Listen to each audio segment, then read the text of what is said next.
How unhealthy are your AirPods? Hello and welcome. In today's episode, we're tackling a bold claim that's been making people think twice about their favorite tech. The idea that wireless Bluetooth earbuds, like AirPods, may pose serious health risks because they emit radiation that could potentially lead to brain cancer.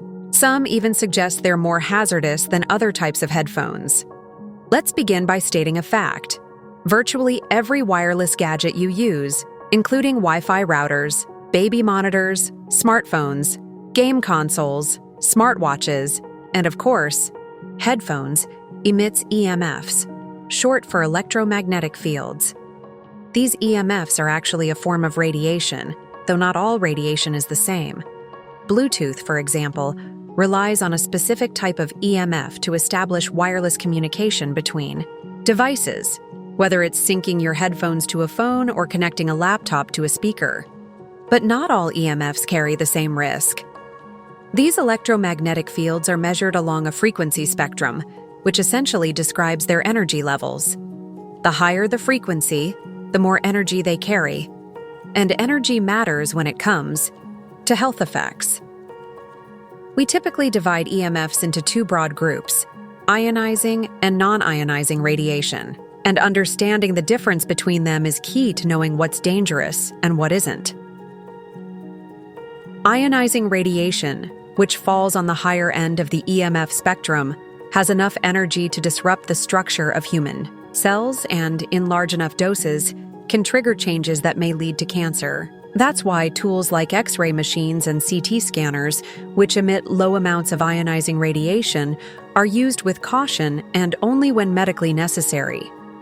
Ultraviolet light also falls into this category, which is one of the main reasons why people are advised to wear sunscreen and stay away from tanning beds throughout their lives. On the opposite end, low to mid-frequency EMFs, like those from Bluetooth devices, are classified as non-ionizing radiation. These forms of radiation don't carry the same energy as ionizing ones and are generally considered incapable of directly harming cellular DNA. And since DNA damage is a key component in the development of cancer, non-ionizing EMFs are generally seen as safer. Still, the concern raised in this claim isn't necessarily that Bluetooth radiation immediately harms DNA. The idea is that long-term exposure, even if low level, might eventually cause problems, especially since people don't use wireless earbuds for just a moment or two. They wear them for extended periods, often daily. So the real question becomes, what does the available scientific evidence say about all this? To be upfront, there haven't been many studies focused specifically on how radiation from Bluetooth earbuds might affect human health. Most of the scientific research that explores the possible connection between non-ionizing electromagnetic fields and cancer has looked at mobile phones, not headphones. While it's true that both cell phones and Bluetooth devices emit the same type of radiation, there's a major difference in scale. Bluetooth headphones produce far less radiation.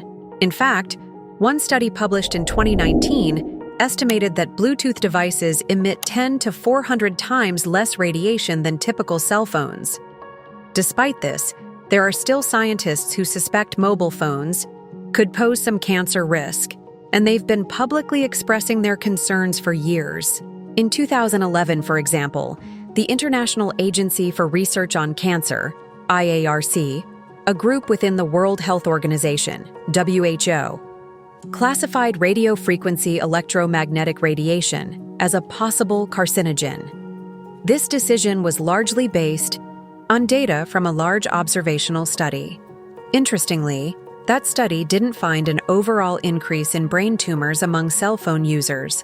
However, it did detect a statistical association, not a cause and effect relationship, between a specific kind of brain cancer known as glioma and individuals with the highest levels of mobile phone usage.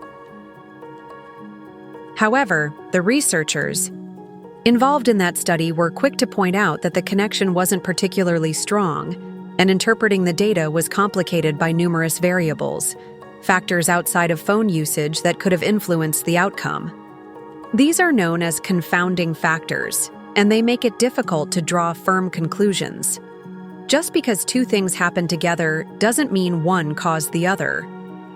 Fast forward to 2015, and more than 200 scientists came together to petition both the World Health Organization and the United Nations, urging them to adopt stricter regulations around exposure to non-ionizing EMFs. They cited the WHO's 2011 classification and argued that even low-level radiation from wireless electronics might be harmful, despite falling within safe ranges set by existing standards. Their petition followed the release of a study that observed a slightly higher rate of meningioma, a slow-growing type of brain tumor, among people who heavily used mobile and cordless phones. But once again, the link wasn't strong enough for scientists to conclude that these devices were the actual cause. It was merely a correlation, and correlation doesn't prove causation. More recent studies have popped up suggesting there could be a connection between mobile phone use and either cancer development or biological changes that may help tumors grow. But all of these studies have faced significant limitations, either in design, scope, or how the data was interpreted. Break. Time 2's. One example often cited is a 2018 animal study that linked high levels of radiofrequency radiation exposure to the development of malignant tumors in the hearts of male rats and mice. The findings generated a lot of media attention at the time, but the researchers behind the study emphasized that the results shouldn't be applied directly to humans. For starters, the way the animals were exposed to radiation was completely different from how we use cell phones in daily life. And of course, laboratory rodents are not human beings, biologically or behaviorally. While the study was a useful starting point and could help guide future research, it didn't offer any solid answers about how mobile devices affect human health. In 2020, the Food and Drug Administration, FDA, released a broad review of 125 studies that explored possible links between radiofrequency radiation and cancer. This review included both animal experiments and observational studies conducted on people. The final takeaway? There was no consistent or convincing pattern to support a direct relationship between exposure to this type of radiation and cancer in humans. That doesn't mean we should stop asking questions, though. It makes sense to keep studying how modern wireless technologies interact with the body, especially considering how quickly both our devices and our habits have evolved. Today, smartphones are not just for adults, they're common among children too. And because kids may respond differently to environmental factors, it's possible their risk profile is not the same as adults. All of this underscores why continuing to research non-ionizing EMFs is important. The fact that we don't yet have conclusive answers doesn't mean there's reason to panic, but rather that science needs to keep pace with the technology we're using every day. Let's circle back to Bluetooth earbuds, which became part of this conversation, more prominently in 2019. That year, a Medium article went viral, warning that AirPods might pose health risks. The article cited the 2015 WHO petition, despite the fact that the petition didn't specifically mention Bluetooth earbuds at all. But the timing of the article's release coincided with the rise of AirPods as a mainstream tech product, so it grabbed attention quickly. It also introduced the theory that it's not just the total amount of radiation that matters, but the pattern in which it's emitted. According to the article, wireless technology sends out short, rapid bursts of electromagnetic energy called pulses, which could potentially cause harm even at lower energy levels than continuous radiation would. One expert quoted in the piece argued that these pulses are overlooked by public health regulators and thus not adequately considered when setting safety standards. Although some animal studies have examined pulsed EMFs, there's very little research directly examining how this might affect humans, making the concern more speculative than evidence-based. Now you might be wondering, who's responsible for regulating this? Is anyone checking how much radiation your headphones are emitting? Yes. In the United States, the Federal Communications Commission, FCC, sets strict maximum exposure limits for all wireless electronics, including phones, earbuds, and Bluetooth devices. These safety limits are based on how much radio frequency energy the human body can absorb without harmful effects. The guidelines also include a margin of safety, keeping limits lower than levels already shown to be safe in scientific studies. 1. Metric used to determine safety is the specific absorption rate, SAR. That's how much radiation is absorbed by the body when a device is operating at full power. And in the case of Bluetooth headphones, SAR levels are far below the FCC's maximum limits.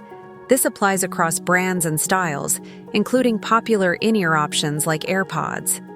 Although AirPods have been singled out as supposedly riskier than over-ear Bluetooth headphones, mainly due to claims that they release 5 times as much radiation, the number is a myth. In reality, modern AirPods emit no more than 8% of the FCC's safe radiation threshold, even at maximum output. That's 8% of a limit that's already conservative by design. Despite the safety data, skepticism around wireless technology remains widespread. In fact, the FCC has responded by offering practical tips for reducing exposure to radio frequency energy. But they've also clarified that they're not endorsing these steps as necessary, just optional for those who want extra peace of mind. So where does this leave us? The reality is you're already surrounded by non-ionizing EMFs every day, from your Wi-Fi, your phone, your smartwatch, your car, and even public infrastructure. Compared to that, Bluetooth headphones make up a very small fraction of your total exposure. The fear surrounding Bluetooth devices largely stems from lingering concerns about mobile phones and radiation. But current research doesn't strongly support a link between cell phone use and brain cancer. And Bluetooth radiation is significantly weaker than that of phones. That's because phones need to reach distant cell towers, while Bluetooth only needs to connect to a nearby phone or laptop, meaning far less energy and likely far less biological impact. Still, the concern is understandable. Wireless earbuds are used constantly, during commutes, work, workouts, and even sleep. If there's any chance of harm, the thought of regular exposure can be unsettling. But so far, studies involving actual people haven't found proof that Bluetooth or even cell phone radiation causes cancer. And honestly, it's a good sign when scientists keep looking for a problem and can't find one. If you're still cautious, that's okay.